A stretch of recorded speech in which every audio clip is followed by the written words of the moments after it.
বিএনপির প্রার্থী ঘোষণায় উজ্জীবিত নেতাকর্মীরা দোয়া মোনাজাত, বিভিন্ন স্থানে মনোনয়ন বঞ্চিত নেতার সমর্থকদের বিক্ষোভ, মেহেরপুরে সংঘর্ষে আহত 10। দুটি দলের উপর ভর করে টিকে আছে সরকার, তাদের ক্ষমতায় আনতে চক্রান্তের অভিযোগ বিএনপি নেতা আব্বাসের। মতের অমিল থাকলেও রাজনীতিতে বিরোধ নেই, দাবি জামাত আমিরের। জোট করলেও নিজ প্রতীকে ভোটের বিধানে আপত্তি, দলগুলোর মতামত ছাড়া আরপিও সংশোধনী অগ্রহণযোগ্য। অধ্যাদেশ জারির পর সিএসিকে বিপ্লবী ওয়ার্কার্স পার্টি। এবং কক্সবাজারের গহীন পাহাড়ে বন্দিশালা, সাগর পথে মালয়েশিয়ায় পাঠানোর কথা বলে মুক্তিপণ দাবিতে নির্যাতন, উদ্ধার 25 ভুক্তভোগী, 2 মানব পাচারকারী গ্রেফতার।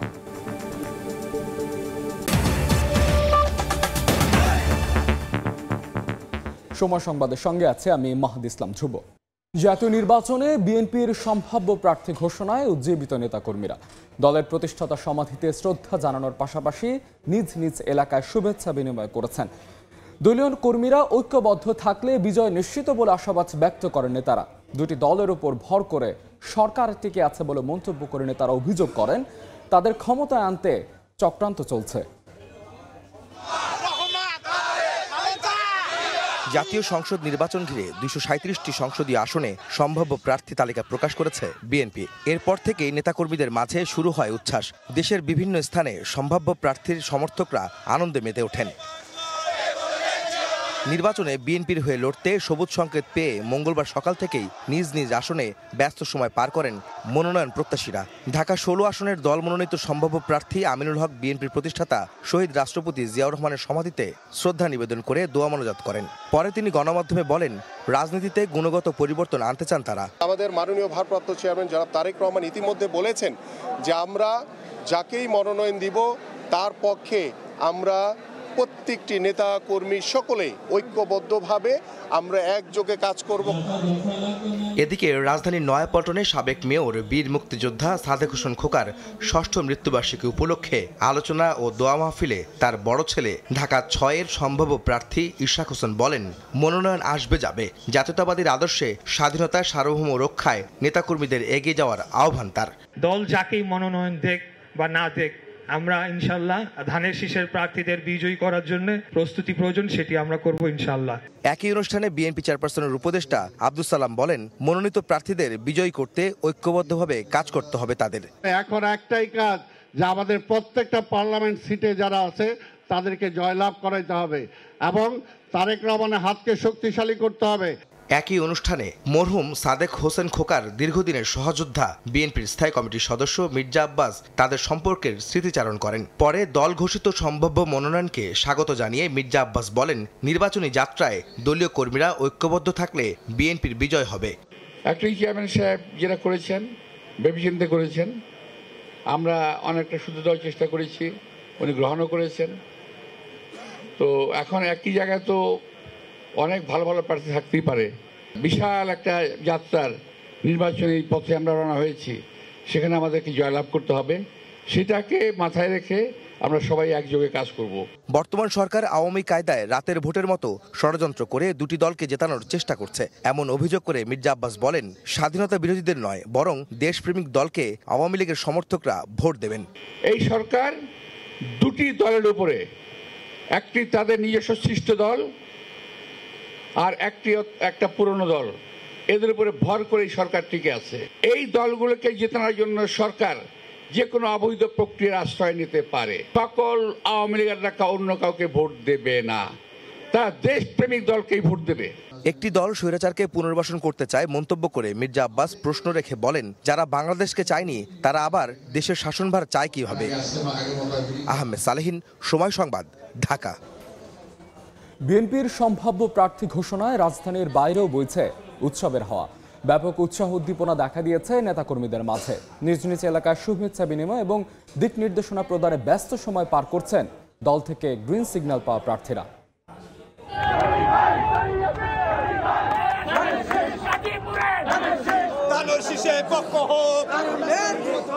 দল থেকে সবুজ সংকেত পেয়ে উজ্জীবিত বিএনপির সম্ভাব্য প্রার্থীরা। জেলায় জেলায় বইছে উৎসবের হাওয়া।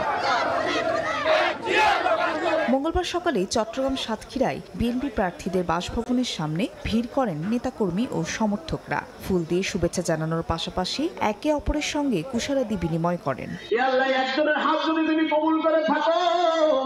প্রার্থিতা পেয়ে যশোর, রাজবাড়ী ও সিলেটে মাজার জিয়ারত এবং বিশেষ দোয়া করেন বিএনপি নেতারা। ভেদাভেদ ভুলে ঐক্যবদ্ধ থাকলে বিজয় সুনিশ্চিত বলে মনে করেন তারা। যশোরের যে 6টি আসনে মনোনয়ন দান করেছেন, আমরা মনে করি এইটা তৃণমূলের আশা আকাঙ্ক্ষার সাথে প্রতিফলন ঘটেছে। যারা নমিনেশন পেয়েছে এবং যারা নমিনেশনের জন্য দাবি করেছিলেন তারা যদি একত্রিতভাবে মাঠে নামেন তাহলে এই 5টা আসন আমাদের পাওয়া সহজ। যাদের এলাকায় সামাজিক ভিত্তি আছে, সাধারণ মানুষের সাথে যাদের সম্পর্ক রয়েছে, এমন প্রার্থীদেরকেই দল মনোনয়ন করেছে। এই প্রার্থীদেরকে পেয়ে আমরা জাতীয়তাবাদী দলের কর্মীরা অত্যন্ত আনন্দিত এবং খুশি। সোমবার চট্টগ্রামের 16টি আসনের মধ্যে 10 সম্ভাব্য প্রার্থীর নাম ঘোষণা করে বিএনপি। অন্যদিকে যশোরের 6টি আসনের 5টিতে প্রার্থী ঘোষণা করা হয়েছে। নতুন মুখ হিসেবে প্রার্থী তালিকায় জায়গা করে নিয়েছেন ছাত্রদলের সাবেক সভাপতি কাজী রওনকুল ইসলাম শ্রাবণ। এছাড়া রাজবাড়ী 1, সিলেট 2, সাতক্ষীরা 1 এবং গাজীপুরে 6টির মধ্যে 4টি আসনে প্রার্থী ঘোষণা করায় এলাকায় এখন নির্বাচনী আমেজ। ফাহরিয়া ফারজানা, সময় সংবাদ। দেশের বিভিন্ন স্থানে বিএনপি নেতাকর্মীদের উচ্ছ্বাসের উল্টো চিত্র দেখা গেছে। প্রাথমিক প্রার্থী তালিকায় জায়গা না পেয়ে ক্ষুব্ধ অনেক মনোনয়ন প্রত্যাশী ও তাদের সমর্থকরা। কিছু জায়গায় ঘটেছে বিক্ষোভ, সড়ক অবরোধের ঘটনাও, যা গড়িয়েছে ধাওয়া, পাল্টা ধাওয়া, সংঘর্ষ, ভাঙচুর পর্যন্ত।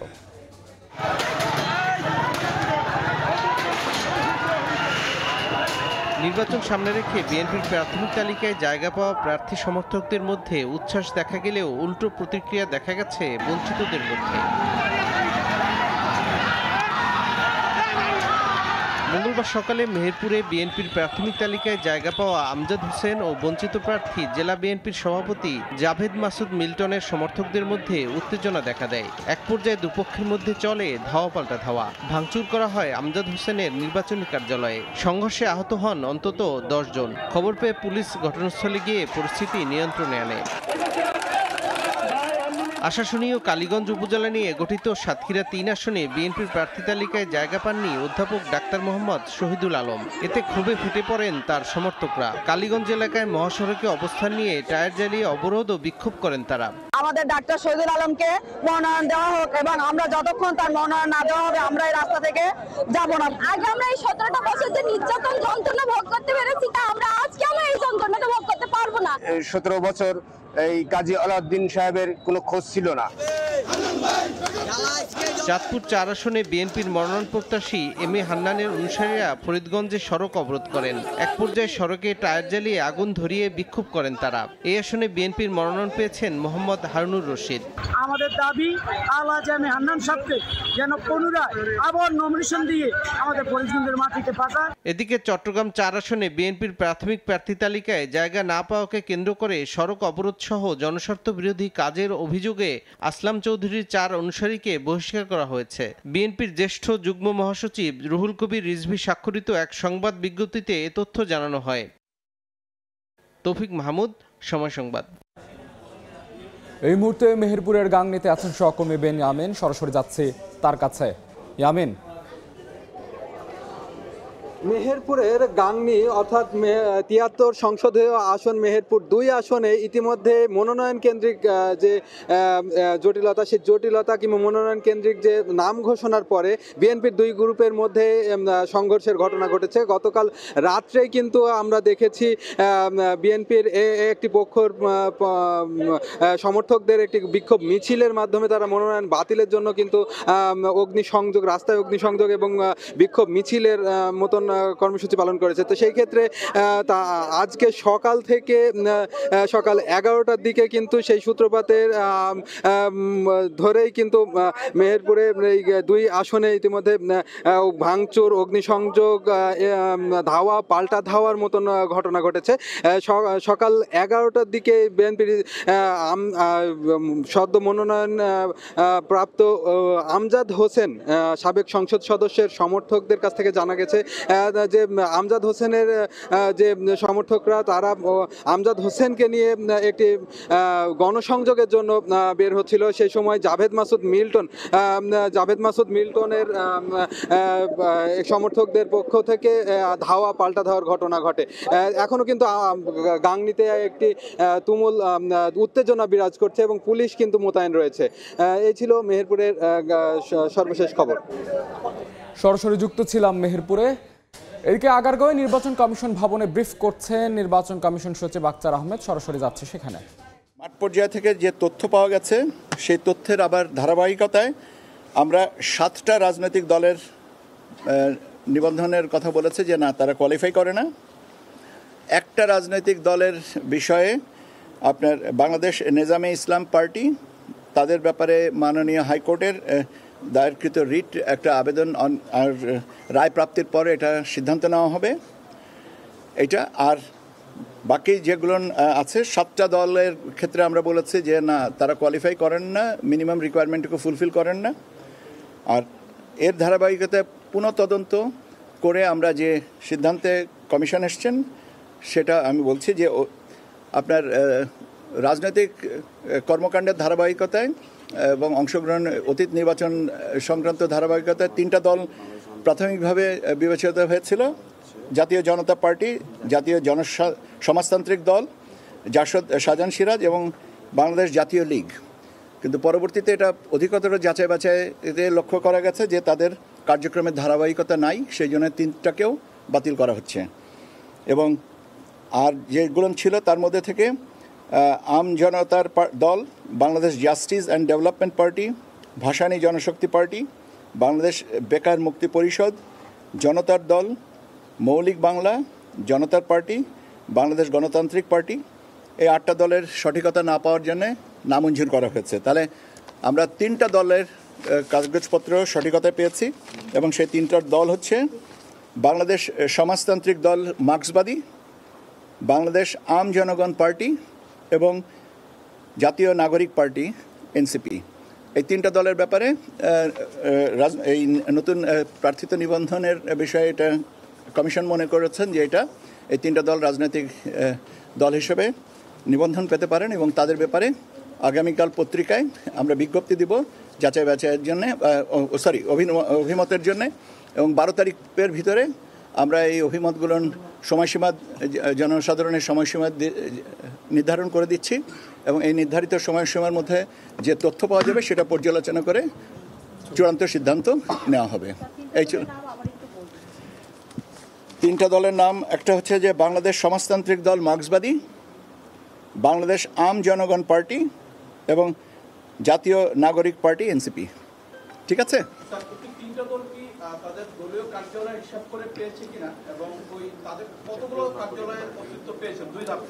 এটা এই সংখ্যাগত হিসাবটা তো আমি আপনাদের কাছে আপনাদের যেটা মৌলিক যে প্রশ্নটা যে ছিল যে কয়টা দল রাজনৈতিক হবে এবং ক্রাইটেরিয়া যেগুলো ছিল সেগুলো নিয়ে এই 3টা দল কোয়ালিফাই করেছে, যেটা আপনি জিজ্ঞাসা করছেন। আমি শেষ করি, যেটা জিজ্ঞাসা করছেেন সেইটা প্রাথমিকভাবে যেটা বলা হয়েছিল যে 100টা উপজেলা লেভেলে এবং 22টা জেলা লেভেলের। তো either of the to satisfy না করলে দেওয়া হচ্ছে না। এইটা এখানে আবার একটা আপনার কোর্টেরও সিদ্ধান্ত আছে, কিছুটা লিনিয়েন্টলি দেখার ব্যবস্থা বলা আছে। সেই বিবেচনায় আইদার অফ দ্য টুকে কোয়ালিফাই করেছেন। ন্যূনতম সামান্য যদি কিছু শর্টফল থেকে থাকে উপজেলা লেভেলে বা জেলা লেভেলে, তাহলে সেটাকে বিবেচনায় নিয়েই ওই সহনশীল বা মানে লিনিয়েন্ট ভিউতে নেওয়ার কথা হিসেবে এটা করা হয়েছে। আর আপনি কতগুলো সংখ্যাগত যদি কয়টা এটা বলেন, আমি ভাই এই মুহূর্তে আপনাকে বলতে পারছি না, এটা পরে আমি বলতে পারবো। ধারাবাহিকতা পাওয়া যায়নি।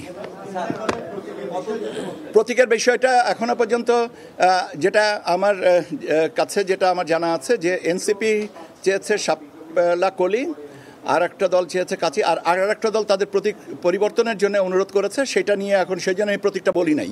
আর একটা দল যেহেতু বলেছে, এখন তিনি কোনটা চেয়েছেন এটা আমি দেখি নাই। সেটা যদি প্রাপ্যতা থাকে তাহলে সেটা সহ এটা বিজ্ঞপ্তি দেওয়া হবে। এটা হয়তো আরেকটু পরে বিজ্ঞপ্তিতে যখন যাবে তখন আপনারা নিজেরাই জেনে যাবেন।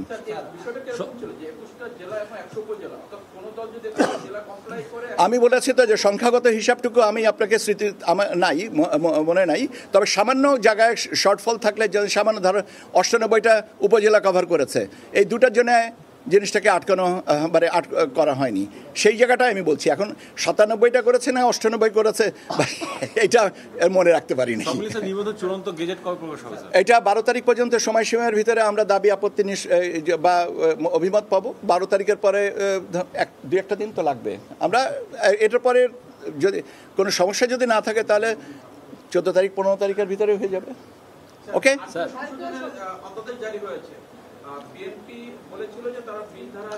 আজকে রাজনৈতিক আমি রাজনৈতিক বিষয়গুলো নিয়ে আমি অতীতেও বলেছি যে অনুগ্রহ করে আমাকে এইটা বলবেন না। দ্বিতীয় জিনিসটা হচ্ছে যে বিএনপির বা ইলেকশন কমিশনের অবস্থান তো আরপিও নিয়ে তো আমরা পরবর্তী পর্যায়ের যে কাজগুলো বাকি আছে আমরা সেগুলো নিয়ে করবো। আপনাদের ধন্যবাদ। আপনি বলেছে যে আরেকটা পরবর্তী পর্যায়ের যে কাজগুলো আছে আমরা সেটা করব। অনেক ধন্যবাদ। আমি বলেছি যে ধারাবাহিকতা পাইনি। আগারগাঁওয়ে নির্বাচন কমিশন ভবনে ব্রিফ করছেন ইসি সচিব আক্তার আহমেদ, সরাসরি যুক্ত ছিলাম সেখানে। জোট করলেও নিজ দলের প্রতীকে ভোট করার বিধান রেখে আরপিও সংশোধন করে অধ্যাদেশ জারি করেছে সরকার। রাজনৈতিক দলগুলোর সঙ্গে আলোচনা না করে সিদ্ধান্ত নেয় ক্ষোভ ও আপত্তি জানিয়েছে বিপ্লবী ওয়ার্কার্স পার্টি। ইসিকে দেয়া চিঠিতে দলটির সাধারণ সম্পাদক আরও জানান, জামানতের টাকা ও নির্বাচনী ব্যয় বাড়ানোয় আগামী সংসদ কালো টাকার মালিক ও বিত্তবানদের ক্লাবে পরিণত হতে পারে। গণপ্রতিনিধিত্ব আদেশ বা আরপিওর খসড়ার বেশিরভাগ বিষয়ে রাজনৈতিক দলগুলো একমত হলেও বাগড়া বাঁধে জোট করলেও নিজ প্রতীকে ভোট করার বিধানে পাল্টাপাল্টি অবস্থান নেয় দলগুলো। আরপিও সংশোধন করতে ইসিতে চিঠিও দেয় বিএনপি। এমন অবস্থার মধ্যেই মঙ্গলবার আরপিও জারি করে আইন মন্ত্রণালয়। আদালত ঘোষিত ফেরারি আসামি ভোট করতে পারবে না, জোটে করলেও ভোট করতে হবে নিজ প্রতীকে। আইনশৃঙ্খলা বাহিনীর সংজ্ঞায় সশস্ত্র বাহিনীকে যুক্ত না ভোট ফিরেছে একক প্রার্থীর আসনে 25,000 টাকার পরিবর্তে জামানত 50,000 টাকা। অনিয়মে পুরো আসনের ভোট বাতিল, এআই এর অপব্যবহার করলে নির্বাচনী অপরাধ এবং হলফনামায় অসত্য তথ্য দিলে নির্বাচিত হওয়ার পরও ব্যবস্থা নিতে পারবে ইসি, এমন বিধান যুক্ত করা হয়েছে আরপিওতে। আলোচনা না করে আরপিও সংশোধন করায় ক্ষোভ ও আপত্তি জানিয়ে নির্বাচন কমিশনে আসে বিপ্লবী ওয়ার্কার্স পার্টির 5 সদস্যের প্রতিনিধি। বৈঠক করেন প্রধান নির্বাচন কমিশনার এএমএম নাসির উদ্দিনের সঙ্গে। পরে গণমাধ্যমের সঙ্গে কথা বলেন দলের সাধারণ সম্পাদক। আমরা এটাকে আমাদের তীব্র অসন্তোষ জানাই, আমরা আমাদের ক্ষোভ জানাই এবং আপত্তি আমরা তার কাছে জানিয়েছি।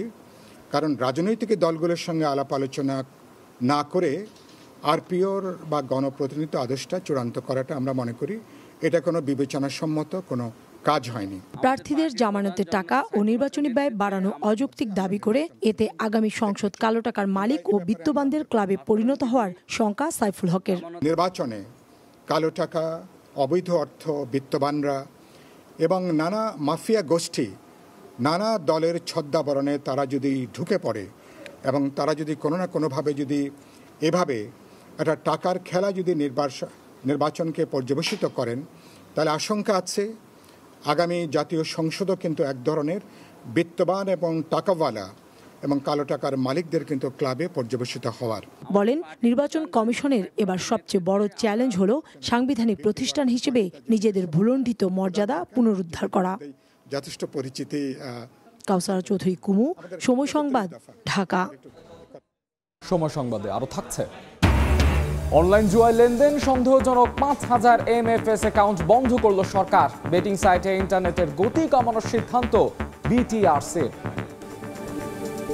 তৃতীয়বারের মতো পেছালো জুলাই গণঅভ্যুত্থানের প্রথম শহীদ আবু সাইদ হত্যা মামলার সাক্ষ্য গ্রহণ। সাক্ষী হাজির করতে না পারায় পরবর্তী তারিখ ধার্য করা হয়েছে 10 নভেম্বর। বিষয়টি প্রসিকিউশনের উদাসীনতা ও ব্যর্থতা হিসেবে দেখছেন আসামি পক্ষের আইনজীবীরা, যদিও এ বিষয়ে মন্তব্য করতে রাজি হননি প্রসিকিউশনের কেউই। জুলাই আগস্টের প্রথম শহীদ আবু সাইদ হত্যা মামলার ১২তম সাক্ষীর সাক্ষ্য গ্রহণের দিন ধার্য ছিল মঙ্গলবার। সে প্রেক্ষিতে হাজির করা হয় মামলায় গ্রেফতার ৬ আসামিকে। উপস্থিত হন আসামি পক্ষ ও ট্রাইব্যুনাল নিযুক্ত আইনজীবীরা।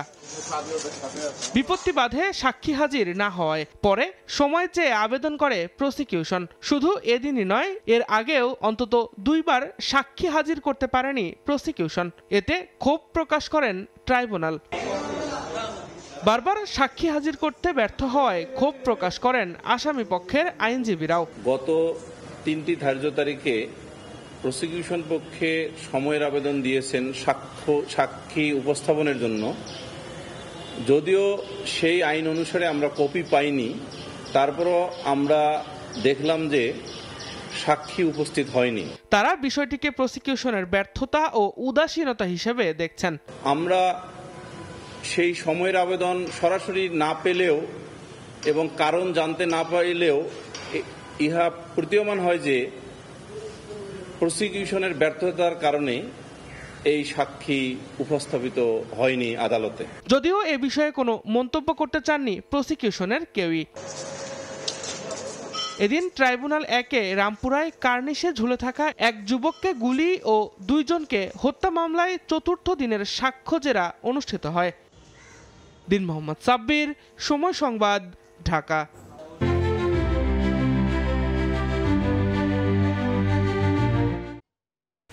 কক্সবাজারে আবারও গহীন পাহাড়ে মানব পাচারকারীদের বন্দিশালার সন্ধান পাওয়া গেছে। সাগর পথে অবৈধভাবে মালয়েশিয়া পাঠানোর উদ্দেশ্যে জড়ো করা হয়েছিল বেশ কয়েকজনকে, কিন্তু কোস্টগার্ড ও নৌবাহিনীর যৌথ অভিযানে ভেস্তে যায় পাচারকারীদের পরিকল্পনা। বন্দিশালা থেকে উদ্ধার করা হয় ২৫ জনকে। গ্রেফতার করা হয়েছে পাচারকারী চক্রের ২ সদস্যকে। আবারও গহীন পাহাড়ে বন্দিশালার সন্ধান। অভিযান চালিয়ে উদ্ধার করা হলো ২৫ ভুক্তভোগীকে। গোপন সংবাদের ভিত্তিতে নৌবাহিনীর সহযোগিতায় সোমবার টেকনাফের বাহারছড়া জুম্মাপাড়া সংলগ্ন গহীন পাহাড়ে অভিযান চালায় কোস্টগার্ড। ৩ ঘন্টার অভিযানে উদ্ধার হন ২৫ জন। ভুক্তভোগীরা জানান, উন্নত জীবনের প্রলোভন দেখিয়ে বন্দিশালায় আটকে রেখে মুক্তিপণের দাবিতে নির্যাতন করত মানব পাচারকারী চক্র।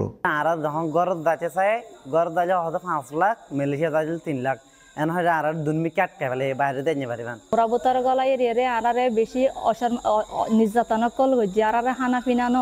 মানব পাচার চক্রে ২ সদস্যকে গ্রেপ্তার করে কোস্টগার্ড বলছে, সাগর পথে মালয়েশিয়ায় পাচারের উদ্দেশ্যে লোকজন জড়ো করেছিল পাচারকারীরা। উদ্ধারকৃত ব্যক্তি ও আটককৃত অপহরণকারীর পরবর্তী আইনানুগ ব্যবস্থা গ্রহণের কার্যক্রম প্রক্রিয়াধীন রয়েছে। গত ১ মাসে অভিযান চালিয়ে টেকনাফেই ৪৩৩ জন ভুক্তভোগীকে উদ্ধার এবং ৫৩ জন পাচারকারীকে গ্রেপ্তার করেছে আইনশৃঙ্খলা বাহিনী। সুজাউদ্দিন রুবেল, সময় সংবাদ, কক্সবাজার। সময় সংবাদে আরও থাকছে। নিউ ইয়র্কে মেয়র নির্বাচনে ভোট গ্রহণ আজ। জরিপে এন্ড্রোকো মোর্চা এগিয়ে মুসলিম প্রার্থী জোহরান মামদানি। ডেমোক্রেটরা জিতলে তহবিল কমানোর হুমকি ট্রাম্পের। চলতি বছরের মে থেকে এখন পর্যন্ত প্রায় ৫,০০০ মোবাইল আর্থিক সেবাদানকারী অ্যাকাউন্ট বন্ধ করেছে সরকার। ওয়েব পোর্টাল লিঙ্ক বন্ধ করা হয়েছে ১,৩৬১টি। বিটিআরসিতে অনলাইন জুয়া বন্ধে আয়োজিত মতবিনিময় সভায় তথ্য জানানো হয়। সভায় বেটিং সাইটে ইন্টারনেটের গতি কমানোর প্রস্তাব তুলে ধরা হয়। একাধিকবার প্রমাণ পেলে ফোন লক করে দেওয়ার কথা বলেন অংশীজনরা। দেশে কারা বেটিং সাইট চালাচ্ছে তাদের শনাক্ত করে তালিকা দিতে আইনশৃঙ্খলা বাহিনীর প্রতি আহ্বান জানানো হয়। অনলাইনে জুয়া প্রতিরোধে ডাটাবেস তৈরির সিদ্ধান্ত নেওয়া হয়। লেটেন্সি ক্রিয়েট করা বা অনিরাপদ সাইট ব্লক করার বিষয়ে যে সাপোর্টগুলো দরকার এবং ডেটাবেসগুলো দরকার সেই জিনিসগুলো আপনারা করবেন। আমরা এনআইডি ব্লক করব কি করব না সেটা পরের একটা স্টেজে গিয়ে, একটা ম্যাচিউর স্টেজে গিয়ে আমরা অন্য যারা আমাদের মন্ত্রণালয়ের বাইরে যারা অনেক কনসালটেন্ট মানে স্টেক হোল্ডার আছেন, আমাদের যে সমাজসেবা অধিদপ্তর যারা সোশ্যাল সেফটি নিয়ে কাজ করেন, যারা দুর্যোগ ব্যবস্থাপনা নিয়ে কাজ করেন, হ্যাঁ, অন্য সবার সাথে আলোচনা করে আমরা একটা ফাইনাল সিদ্ধান্ত নেব। চট্টগ্রামের নিউ মার্কেট এলাকায় উচ্ছেদ অভিযান চালাচ্ছে সিটি কর্পোরেশন। এই মুহূর্তে সেখানে আছেন শফিকুল আলম, সরাসরি যাচ্ছে তার কাছে। শফিক, বর্তমান যে মেয়র রয়েছে ডাক্তার শাহাদাত হোসেন তার 1 বছর পূর্তি আগামীকাল, সেই হিসাবে ফুটপাতগুলো দখলমুক্ত করতে না পারায় কিন্তু নানা সমালোচনা রয়েছে। সারি অংশ হিসাবে সকাল থেকে কিন্তু চট্টগ্রামের সবচেয়ে গুরুত্বপূর্ণ যে মোড় সেটা নিউ মার্কেট এবং রিয়াজউদ্দিন বাজার, এই এলাকা কিন্তু সকাল থেকে যারা ফুটপাতে যারা ছিল তাদের উচ্ছেদ অভিযান চলছে। এই মুহূর্তে কিন্তু সেই উচ্ছেদ অভিযান কিছু করা হয়েছে এবং যদিও যারা এখানে হকাররা যারা রয়েছে তারা কিন্তু তারা সমঝোতা করতে চাচ্ছিল মেয়রের সাথে, কিন্তু মেয়র বলছেন যে আসলে এই যে এলাকায় যেহেতু গুরুত্বপূর্ণ এলাকা এখানে বসা যাবে না, তবে তাদেরকে বিকেল 3টার পর থেকে বসার একটি নির্দিষ্ট সময় নির্ধারণ করে দিয়েছেন। আমরা একটু দেখানোর চেষ্টা করি। ওইদিকে যে শ্রমিকরা যেখানে আন্দোলন করছে, যা ফুটপাতে যারা হকাররা তারা কিন্তু আন্দোলন করছে, তারা চাচ্ছেন যে একটা নির্দিষ্ট সময় বেঁধে দেওয়ার জন্য এবং সেখানে সকাল থেকে আমরা বলি এখান থেকে 6 থেকে 7টির বেশি যে বুলডোজার বা এক্সকাভেটর দিয়ে বিভিন্ন জায়গা যেই এখানে 2000-এর বেশি যে হকার ছিল তাদেরকে সরিয়ে নেওয়া হয়েছে বিভিন্ন জায়গায় এবং তারা আপাতত সরে গেছে, কিন্তু তারা বলছেন তারা যদি সরে যায় তারা কিভাবে জীবন ধারণ করবে, কিভাবে তাদের সংসার চালাবে, সেই বিষয়টি আসলে তারা মেয়রের সাথে কথা বলার চেষ্টা করছে। আমরা একটু সামনে যাওয়ার চেষ্টা করি। এখানে কিছুক্ষণ আগে কিছুটা হলেও হট্টগোলের ঘটনা ঘটেছিল এবং এই মুহূর্তে কিন্তু মেয়রের সাথে তারা কথা বলছেন। তবে সব কিছু মিলিয়ে যেটি বলা যায় আসলে বিকেল 3টা থেকে প্রতিদিন এখানে হকাররা বসে, কিন্তু গতকাল এবং আজকে উচ্ছেদ অভিযানের পরে তারা বসতে পারেনি, তবে তারা দাবি জানাচ্ছে তারা এখানে বসেন। তবে মেয়রের পক্ষ থেকে বলা হয়েছে নগরীর সৌন্দর্য রক্ষার্থে হকারদেরকে নির্দিষ্ট সময় যেন তারা বসে। তো এই ছিল আমার কাছে নগর নিউ মার্কেট এলাকার সর্বশেষ তথ্য। চট্টগ্রামে সিটি কর্পোরেশনের উচ্ছেদ অভিযানের সবশেষ খবর জানাচ্ছিলেন সহকর্মী শফিউল্লাহ আলম। খেলার খবর, ইনজুরি কাটিয়ে ক্লাবের জার্সিতে মাঠে ফিরলেও নেইমারের সুযোগ হলো না ব্রাজিলের নভেম্বর উইন্ডোর জাতীয় দল স্কোয়াডে। তাকে ছাড়াই দল ঘোষণা করেছে সিবিএফ। 26 সদস্যের দলে একমাত্র প্রত্যাবর্তন ফাবিনিয়ানো। 2022 বিশ্বকাপের পর আবারও জাতীয় দলে খেলতে ডাক পেলেন সৌদি প্রো লিগের ক্লাব আল ইতিহাদে খেলা এই ফুটবলার। 15 ও 19 নভেম্বর তিউনিসিয়া ও সেনেগালের বিপক্ষে মাঠে নামবে সেলেসাওরা। 2026 বিশ্বকাপ নিশ্চিত হয়ে গেছে আগেই। মূল পর্বে কেমন ফুটবল খেলবে 5 বারের বিশ্ব চ্যাম্পিয়নরা সেটারই রিহার্সাল চলছে এখন। কোচ কার্লো আনচেলত্তি দলটাকে গুছিয়ে নিতে পরীক্ষা নিরীক্ষার মধ্য দিয়ে যাচ্ছেন। এবছর নভেম্বর উইন্ডোতে সবশেষ আন্তর্জাতিক প্রীতি ম্যাচ খেলবে ব্রাজিল। সেনেগাল ও তিউনিসিয়ার বিপক্ষে ম্যাচ সামনে রেখে 26 সদস্যের দল ঘোষণা করেছে সেলেসাওরা। ইনজুরি কাটিয়ে ক্লাব সান্তোসের জার্সিতে মাঠে ফিরেছেন নেইমার, কিন্তু জায়গা হয়নি ব্রাজিলের প্রীতি ম্যাচের স্কোয়াডে। নেইমারকে দলে না নিলেও আনচেলত্তি ফিরিয়েছেন ডিফেন্সিভ মিডফিল্ডার ফাবিনহোকে। এছাড়া দলে খুব বেশি চমক কিংবা পরিবর্তন নেই। গোলরক্ষক হিসেবে আছেন Bento, Ederson, Hugo. Defender Alexsandro, Danilo, Henrique, Militao, Bruno, Gabriel, Magalhaes, Luciano, Marquinhos, Paulo, Wesley. Midfielder হিসেবে থাকবেন Santos, Bruno Guimaraes, Casemiro, Fabinho, Paqueta. আর forward Willian, Pedro, Luis Henrique, Cunha, Richarlison, গুয়েস, ভিনি, ভিক্টর। তারেক হাসান শিমুল, সময় সংবাদ। এই পর্যায়ে শীর্ষ সংবাদগুলো জানিয়ে দিচ্ছে আরেকবার। নিবন্ধন পেল এনসিপি সহ 3 দল। জোট করলেও নিজ প্রতীকে ভোটের বিধান রেখে আরপি অধ্যাদেশ জারি। এসিতে আপত্তি জানালো বিপ্লবী ওয়ার্কার্স পার্টি।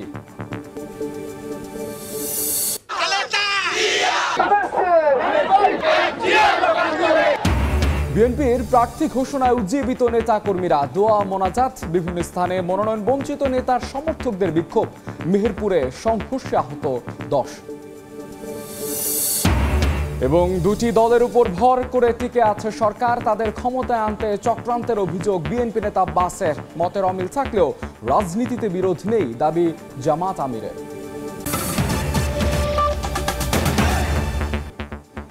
এই ছিল বিকেল 3টার সময় সংবাদের এখনকার আয়োজনে। আন্তর্জাতিক সময় নিয়ে আসছি কিছুক্ষণ পর, সঙ্গে থাকুন সময়।